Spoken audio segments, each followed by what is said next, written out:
আপনারা দেখেছেন তো ছবি, ওই মা বোনেরা বটি নিয়ে লাঠি নিয়ে রাস্তায় নেমেছে। তাই তৃণমূল বিজেপির যে লোকেরা ভাবছে যে মাথার ওপর যদি সরকার থাকে, মাথার ওপর যদি পুলিশ থাকে, তাহলে যা খুশি করা যায়, আপনারা জেনে রাখবেন আপনাদের পুলিশের লাঠি, আপনাদের জেল, এই সমস্ত কিছুর ওপরেও একটা বিচার রয়েছে, সাধারণ মানুষের বিচার। জনতা যখন লাঠি নিয়ে বটি নিয়ে রাস্তায় নামে, তখন মাথার ওপর সরকার থাকলেও কেউ পার পায় না। যেমন করে উত্তম, শিবু, শাহজাহানদের ওই ভেড়ি জ্বালিয়ে দিয়েছে, বাড়ি জ্বালিয়ে দিয়েছে সাধারণ মা বোনেরা, পাড়ার তৃণমূল বিজেপি নেতারা তৈরি হন। যারা যারা অন্যায় করেছেন প্রত্যেকের সঙ্গে সন্দেশখালী মডেল হবে, আমার মা বোনেরা পথ দেখাবেন, আমরা তাদের পিছনে দাঁড়াবো। পশ্চিমবঙ্গের তৃণমূল বিজেপি তৈরি হবে, পশ্চিমবঙ্গের তৃণমূল বিজেপি তৈরি হবে।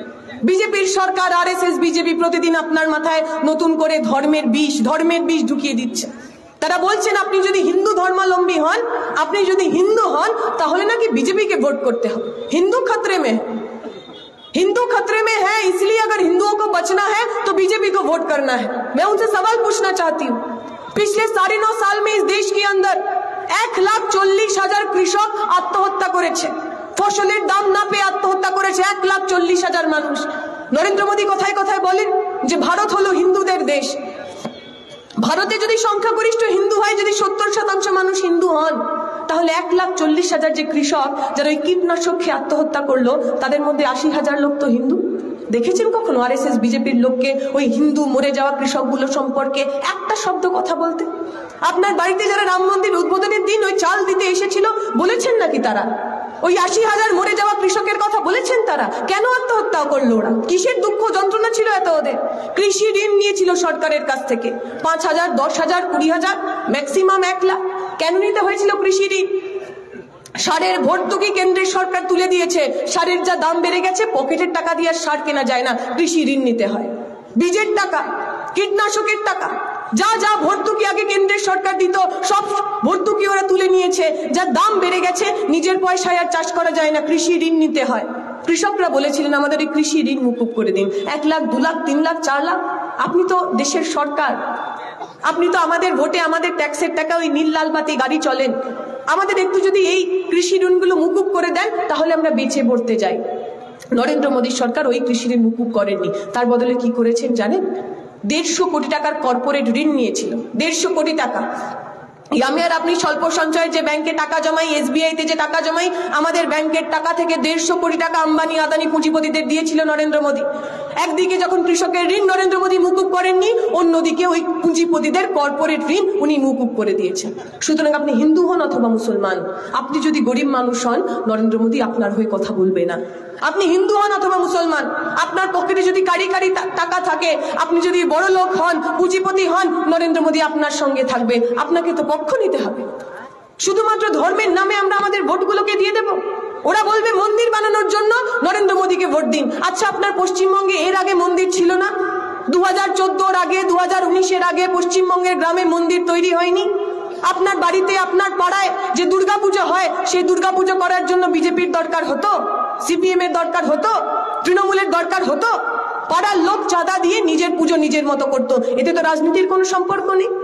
শুভেন্দু বাবুরা বললেন হঠাৎ করে গীতা পাঠ করতে হবে, ব্রিগেডিয়াররা লক্ষ্য কণ্ঠে নাকি গীতা পাঠ করবেন।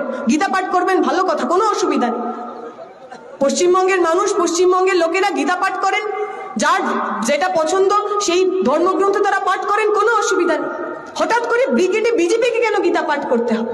যখন দুর্গাপূজা হয়, অষ্টমীর দিন, নবমীর দিন যখন আমার মা বোনেরা অঞ্জলি দেন, কত কোটি মানুষ একসঙ্গে তারা মন্ত্র পাঠ করেন, দরকার হয়েছিল কোনো বিজেপির?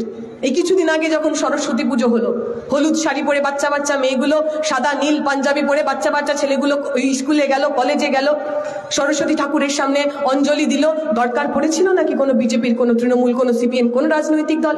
শুভেন্দু বাবু বলছেন আপনি যদি সচ্চা হিন্দু হন, তাহলে নাকি আপনাকে গীতা পাঠ করতে হবে। আচ্ছা শুভেন্দু বাবু, একটু গীতাটা ঠিক করে পড়ুন তো, গীতা পাঠ করে একটু বলুন তো গীতার কোন স্তোত্রে লেখা আছে আপনি যদি সচ্চা হিন্দু হন তাহলে হাত পাতিয়া ঘুষ নিবেন, এবং ঘুষ নিয়ে ধরা পড়ে গেলেন সঙ্গে সঙ্গে বিজেপি ছেড়ে, তৃণমূল ছেড়ে বিজেপিতে চলে যাবেন। গীতার কোন স্তোত্রে লেখা আছে? কোন জায়গায় লেখা আছে? লেখা নেই। ধর্মের সঙ্গে রাজনীতির কোনো সম্পর্ক নেই। ধর্ম আপনার আস্থার জায়গা, বিশ্বাসের জায়গা, ভালোবাসার জায়গা। এই কদিন আগে শিবরাত্রি গেল, অনেক মায়েরা উপোস করে শিবের মাথায় জল ঢেলেছে। সারাদিন উপোস করে থাকার পর যখন শিবের মাথায় জল ঢালছিলেন, কি চাইছিলেন মা? হাত জোর করে বলছিলেন নাকি যে আমার দেশটাকে হিন্দু রাষ্ট্র বানিয়ে দাও গো, আমার দেশে যেন হিন্দু ছাড়া আর কেউ না থাকে? নাকি সে মাথায় ডল ঢালতে ঢালতে বলছিলেন আমার ছেলেটা মেয়েটা যেন থাকে দুধে ভাতে, ওদের জন্য একটা ভালো চাকরি হয়? এই 12 তারিখের পর থেকে যখন রোজা রাখবেন মারা, সারাদিন উপোস করে সন্ধ্যাবেলা যখন ইফতার করে ওই নামাজ আদা করতে যাবেন, কি চাইবেন আল্লাহর কাছে? বলবেন আমার গাজায় হিন্দ চাই, মুসলিম রাষ্ট্র বানিয়ে দাও? নাকি সেই মাও চাইবেন তার বাড়ির যে ছোট্ট মেয়েটা স্কুলে যায় সেই মেয়েটা যেন ভালো থাকে, মেয়েটা যেন বড় হয়ে একটা ভালো জায়গায় চাকরি করতে পারে? এই তো আমাদের চাওয়া।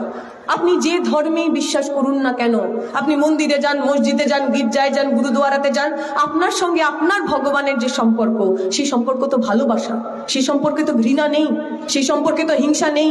কোন ধর্ম তো শেখায় না অপর ধর্মের বাড়ি ভেঙে দিতে, অপর ধর্মের বাড়ির ঘর জ্বালিয়ে দিতে, অপর ধর্মের লোককে খুন করতে, হিংসা করতে শেখায় না তো। এই নরেন্দ্র মোদী তৃণমূলরা, এই মমতা ব্যানার্জি আর বিজেপিরা, এরা আপনাকে প্রতিদিন প্রতিনিয়ত আমার বিশ্বাসের জায়গাকে, ভালোবাসার জায়গাকে ব্যবহার করে ওদের রাজনীতির রুটি শিখবে। কেন চাই ওদের রাজনীতি? কেন চাই ওদের ধর্ম নিয়ে রাজনীতি?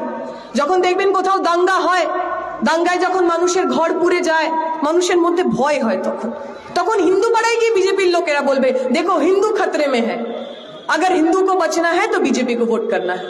মমতা ব্যানার্জি তখন মুসলিম পাড়ায় গিয়ে বলবে দেখেছো তো, ওই বিজেপি যদি ক্ষমতায় আসে তোমাদের কিন্তু বাড়ি ছাড়া করবে, তাই আসো তৃণমূলকে ভোট দাও। আমরা লাল ঝান্ডা করা লোকেরা বলছি আপনি হিন্দু হন, মুসলমান হন, এতে আমাদের কিছু যায় আসে না। আপনি যদি গরিব খেটে খাওয়া মানুষ হন, আপনি যদি ওই লুটে খাওয়া লোকেদের বিরুদ্ধে লড়াই করতে চান, তুলে নিন এই লাল ঝান্ডা। লাল ঝান্ডা আপনার হকের দাবি নিয়ে লড়াই করবে, লাল ঝান্ডা আপনার বেঁচে থাকার জন্য লড়াই করবে, লাল ঝান্ডা আপনার মাথা উঁচু করে বেঁচে থাকার জন্য লড়াই করবে। পক্ষ নিন আপনি, কাদের সঙ্গে থাকতে চান? নরেন্দ্র মোদীরা, বিজেপিরা প্রতিদিন প্রতিনিয়ত ওই আইডেন্টিটি পলিটিক্স, রাজনীতির পরিচিতির রাজনীতি আমাদের মধ্যে নিয়ে আসবে। ওরা বলবে হিন্দুদের ঐক্যবদ্ধ হতে হবে। কোন হিন্দু? আপনাদের মনে থাকবে হাথরাসের ঘটনা উত্তরপ্রদেশে, 19 বছরের মেয়ে মনীষা বাল্মীকি, হিন্দু ছিল সে ধর্মে, তাকে গণধর্ষণ করার পর এমন পাশবিক অত্যাচার করেছিল, জিভটা কেটে নিয়েছিল, শিরদাঁড়াটা ভেঙে টুকরো টুকরো করে দিয়েছিল। আমরা যখন চেষ্টা করেছি, বাইরে থেকে লোকজন যাওয়ার চেষ্টা করেছে, 144 ধারা দিয়ে আমাদের ভিতরে ঢুকতে দেয়নি। ওই মনীষা বাল্মীকি হিন্দু ছিল না? হিন্দু ছিল না ওই মেয়েগুলো? হরিয়ানার গ্রাম থেকে উঠে আসা সাক্ষী মালিক, বিনেশ ফোগাটরা, যারা আমার দেশের হয়ে কুস্তি করেছেন, অলিম্পিকে সোনা জিতে এনেছেন, এশিয়াডে মেডেল জিতে এনেছেন, তাদের সঙ্গে প্রতিদিন ধর্ষণ করেছেন বিজেপির এমপি ব্রিজভূষণ শরণ সিং।